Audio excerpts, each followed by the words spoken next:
Ben Thomas, and I'm with the red team, and I'll be presenting on our Sine response today. A little bit of outline. We'll start with our customer requirements and go into the system, background of that, the SSOC, the step results, some theory for the Sine, the modeling for the Sine response, parameters, and the results, and the conclusion. So some of our customer requirements were that our flow station needed to be, both the valves need to be closed, and our output range needed to be from 20 to 40 pounds per minute. You've heard this before. Our flow station, basically, both valves just need to be closed. The input and output, our input's in percent, and our output's in pounds per minute. So for our SSOC, we found that our input range was 60 to 100%, which also gave us an output range of 20 to 40 pounds per minute. And then our slope of that was 0.48 pounds per minute per percent. So doing our experimental step up, this is what it looked like. We did fit 2, and we did it 3 different times to gain our uncertainty. The same was done for the step down. Did it from 60 to 80, 100 to 80, and then we did it from 100 to 80 to 80 to 60. So this was our results, what we gained from the experimental with that.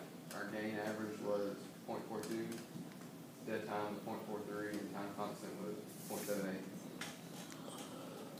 So for the approximate step-up model, using the Excel to fit the line to where it'll look close, we did it the same way: 60 to 80, 80 to 100, 100 to 80, 80 to 60. And this was the step.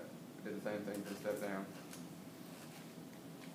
And then the results from our approximate step down or step response, we found the gain to be 0.44, the dead time to be 0.56, and the time constant to be 0.76. So here's some bar graphs of how they compared from the experimental and approximate. The step up lower was the 60 to 80, step down lower was 80 to 60, and then step up, step down, that's the same thing. So we can see that for the gain, it was relatively close. I'll show you the numbers or the differences here in a minute.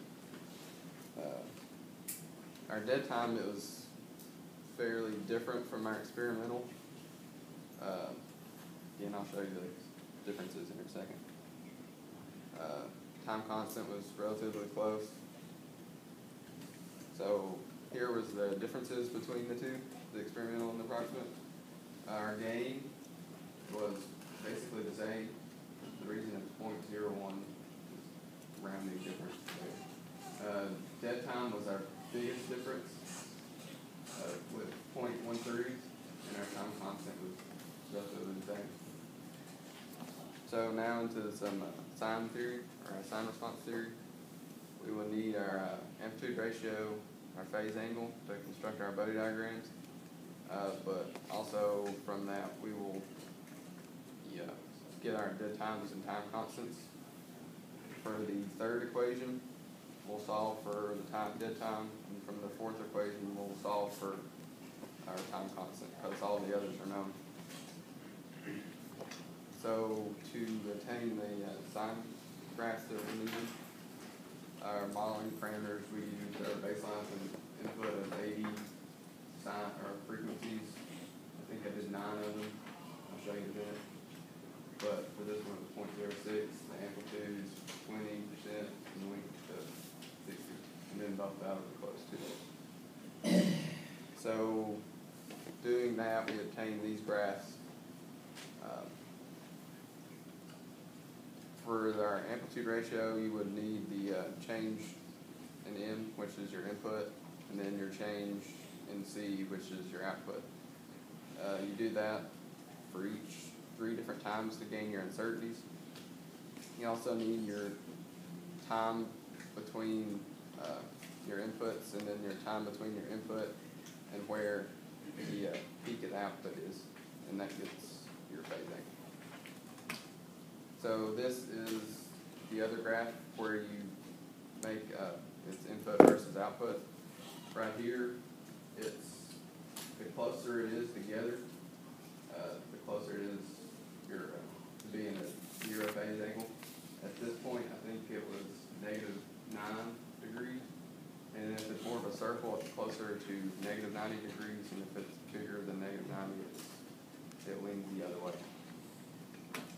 So for those 9 frequencies I did, I gained or obtained these values for amplitude ratio, uncertainty, phase angle, and their uncertainty for the phase angle. I'll show you that in a minute. So this is our Bode diagram.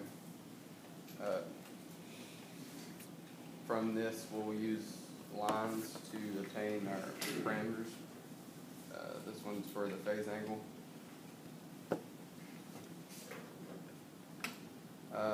From that, we'll obtain our gain, our parent order, ultimate frequency, ultimate controller gain, time constant, and the dead time. So from that graph, that Bode diagram, we obtain these values.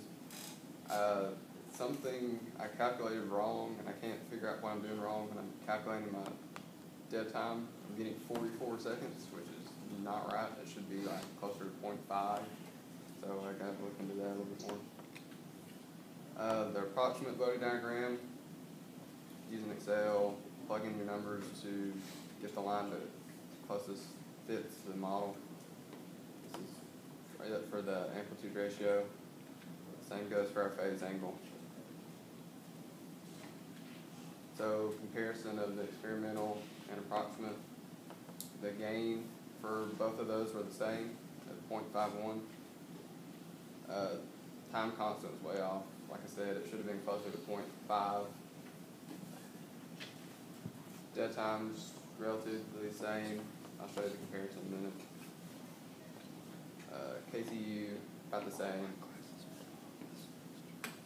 So here was the comparison of the experimental and approximate for the sine response. Gain was the same, order was the same, FU was the same. KTU was 2 different. Our tau was close, and then their dead time was off, but that's my error. So for the step and sine comparison, the difference between those two was 0.07, which is relatively close. Dead time was a bit different, 0.11 seconds, and then time